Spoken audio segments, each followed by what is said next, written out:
The Lantern of Evernight. Chapter 1. The Candlemaker's Apprentice. In the quaint town of Evernight, dusk never truly ended. The sun remained hidden behind a thick veil of silver clouds, casting the town in perpetual twilight. Lanterns burned day and night, their warm glow illuminating cobblestone streets and ivy-covered houses. Lila, a young apprentice to the town's candlemaker, loved the dim beauty of Evernight.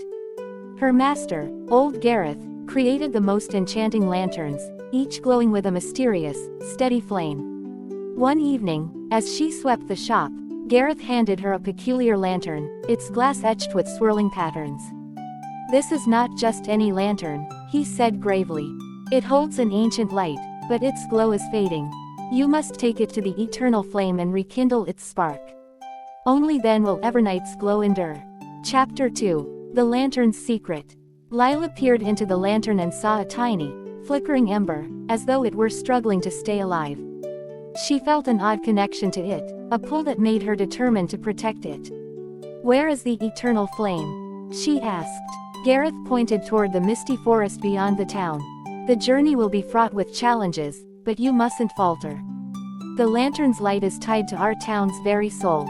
With a mix of excitement and trepidation, Lila set off at dawn, carrying the lantern in her hands. Chapter 3. The Mistwood Forest.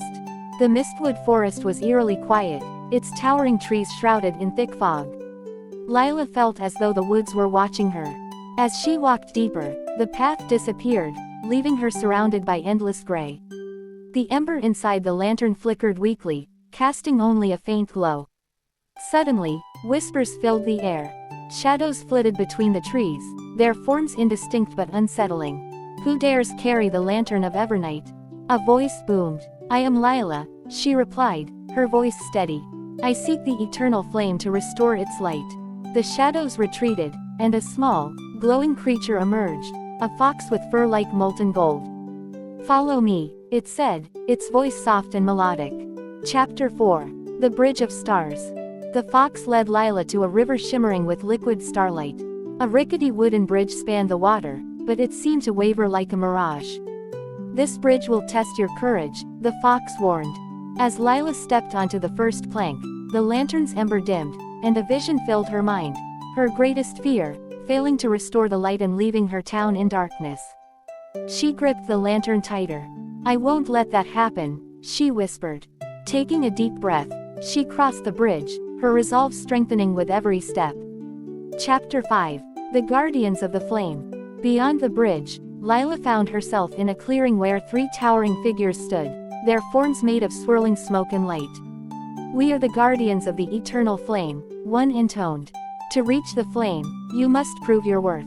The first guardian summoned a gust of wind, threatening to extinguish the ember. Lila shielded the lantern with her body, her determination unwavering. The second guardian conjured a chilling frost, but Lila pressed forward, holding the lantern close to her chest to keep it warm. The third guardian created an illusion of Evernight plunged into darkness. "Would you still journey on, knowing the odds are against you?" Lila nodded. "Even the faintest light can banish darkness." The guardians bowed, their forms dissolving into a path of glowing stones. Chapter 6. The Eternal Flame.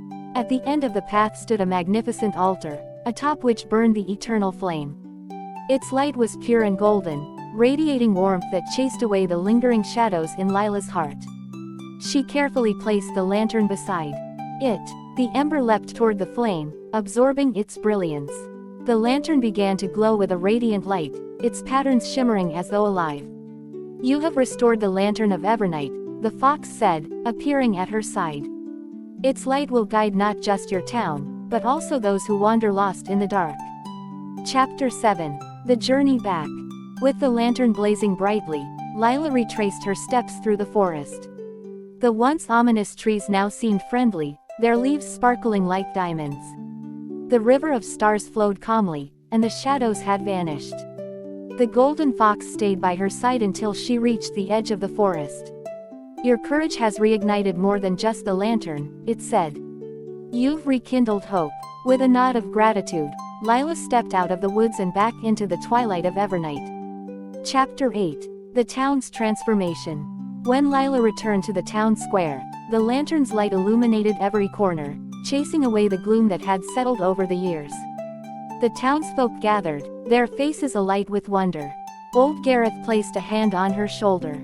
"You've done more than I ever could have hoped," he said. "The light will never fade as long as we cherish it." Chapter 9. The Lantern's Gift. The lantern became a beacon in Evernight, placed at the highest point of the town.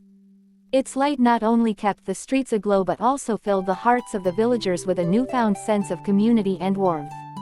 Lila returned to her apprenticeship, but now she understood the deeper magic in her craft. Every candle she made carried a piece of her journey, a spark of the eternal flame. Chapter 10. A Light That Never Fades. Years passed, and Lila became the new candlemaker of Evernight. She often visited the lantern, its glow a constant reminder of her adventure. On quiet nights, as the town basked in its golden light, she would sit beneath it and whisper stories of the eternal flame to children eager to hear of her bravery. And in the Lantern of Evernight, the flame burned on, a testament to the power of courage, hope, and the belief that even the smallest light can illuminate the darkest paths.